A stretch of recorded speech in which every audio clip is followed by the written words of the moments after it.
Welcome back to JB Reviews. I have a 2023 Chevy Tahoe here, and this is going to be a high country, which is the highest trim level for the Tahoe.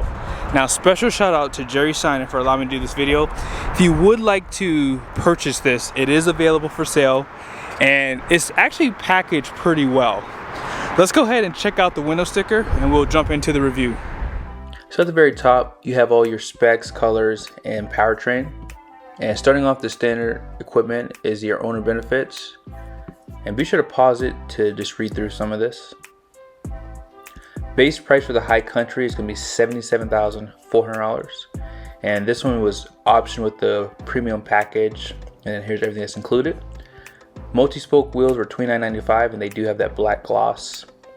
Now, I've never seen this option before, and I'm not sure if they already installed it, but it does have the performance catback exhaust, adaptive cruise control, and finishing up top here is a few other things. Destination comes in at $18.95 with a total price of $89,380. And here's the Philly common numbers on the side. Now check out the front end. Something that's a signature for the high country is like this bronze color. Reflective style LED headlights and turn signals. And on this one you saw that they blacked out the bow tie, which does give it a nice appearance. Frontal cameras right there.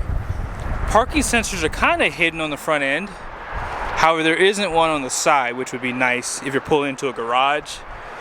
You can see that this is a functional little vent. And then like you have like this polished look down below too. Active grille shutters, which is going to help with aerodynamics. And then off to the side, this one did have that 22-inch wheel, which is blacked out. And it is wrapped in a Bridgestone tire. 275/50/22 is the tire size. And these are the Alenza tires. Now, you can get air suspension, but it is an option, and this one does not have it. Puddle lights down below. And then check out your camera on the mirror. More blackout for the emblems, especially for that high country one right there. Looks so much better. Smart key system for the front and rear doors. A little bit of chrome around the windows and on the roof racks.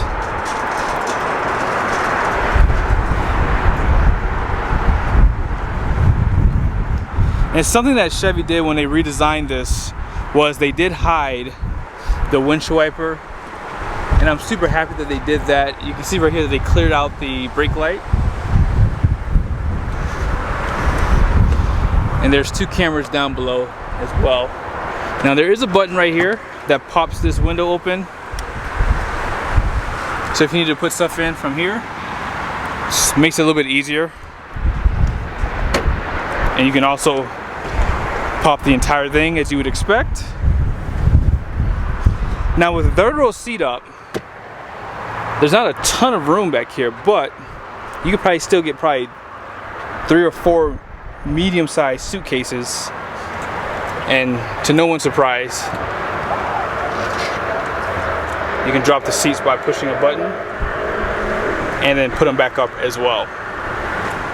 As far as storage goes, below the floor, it's a little bit of storage. And it's really easy to put the tailgate back down by pushing the button right here. Now surprisingly, the taillights are LED and they use incandescent bulbs, which is a surprise. And then here's the catback exhaust from the factory. And then you can see some of those parking sensors out back.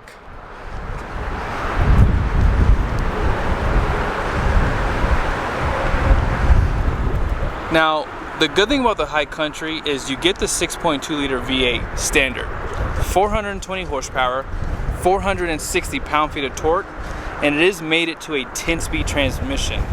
And if that's not up your alley, if you want something with better fuel economy because you do like a lot of highway driving, you can get the 3-liter diesel, which I would definitely go that route because you're gonna get easily 22, 23 miles a gallon easily, and you can get upwards of 27 miles to the gallon with that powertrain.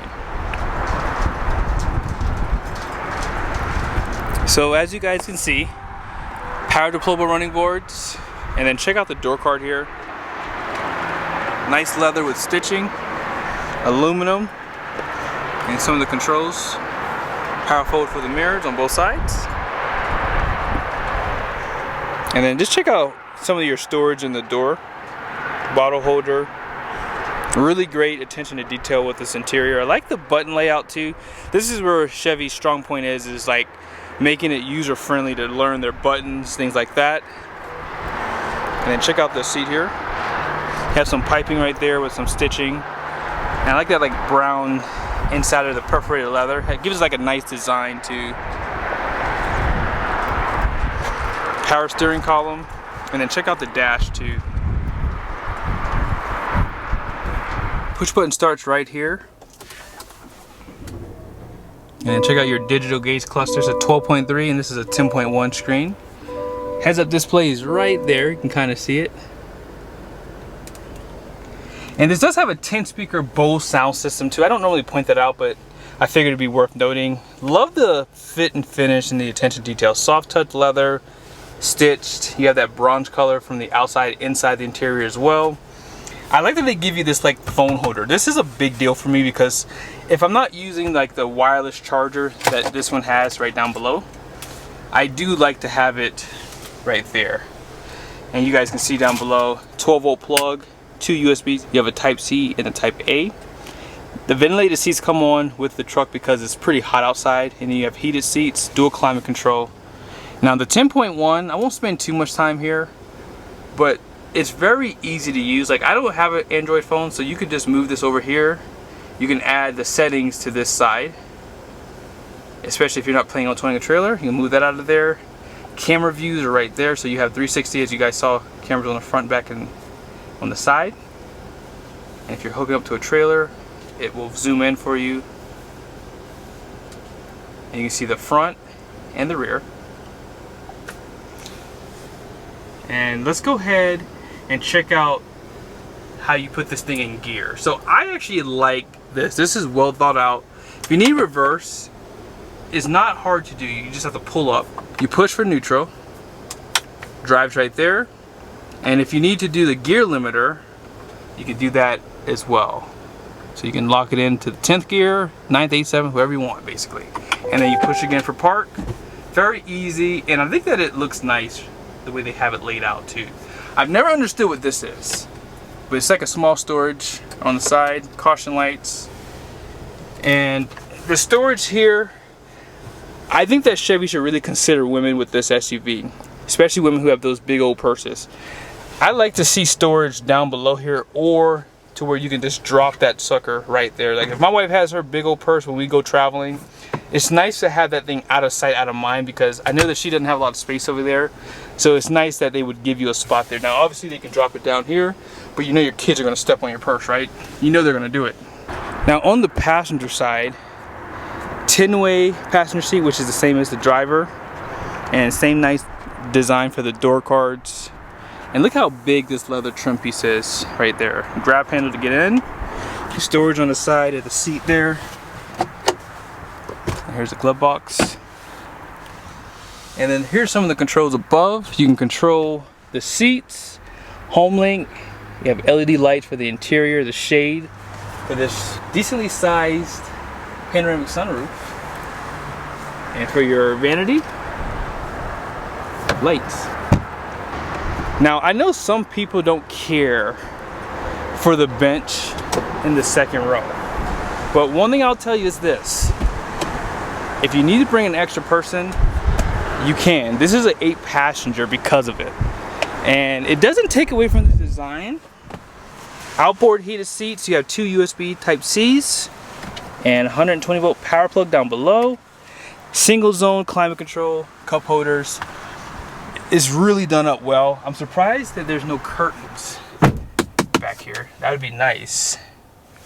And let's go ahead and check out the back seat. You can actually have your phone sit up right there too. Now if you need to slide the seat forward and back, use this handle here. Now if you want to drop it down, you can do that. You can pull it twice. This allows you to get back to the third row seat. So let's see. This is definitely small, but you can scoot this forward a little bit to give you a little bit more space, but you can see right there, this is a little tight. And one thing I like about the Wagoneer, not to pick on Chevy, is they put these on the side because it makes the roof a little bit higher. And I can definitely tell that this is a little bit lower. But cup holders, soft armrest right here, Type-C USB. And most people sitting back here are probably gonna be kids, so they will be okay back here, because I am. And to get back out, just pull this, pull it twice, and done. Or you can push the button, I guess. If you do plan on towing with this, these numbers are going to be important to you. So the gross axle weight rating out front is going to be 3,700 pounds. The rear is 4,300 pounds with a 7,500 pound GVWR. And all-in payload capacity is going to be 1,427 pounds. And this can tow up to about 8,100 pounds. And that's pretty much it. I hope you guys liked the video. If you are in the market, this is available here at Jerry Seiner Chevrolet. So this is a perfect spec. And I almost forgot to show you guys or let you guys listen to the exhaust. So let's go ahead and do that, and then I'll pretty much end the video.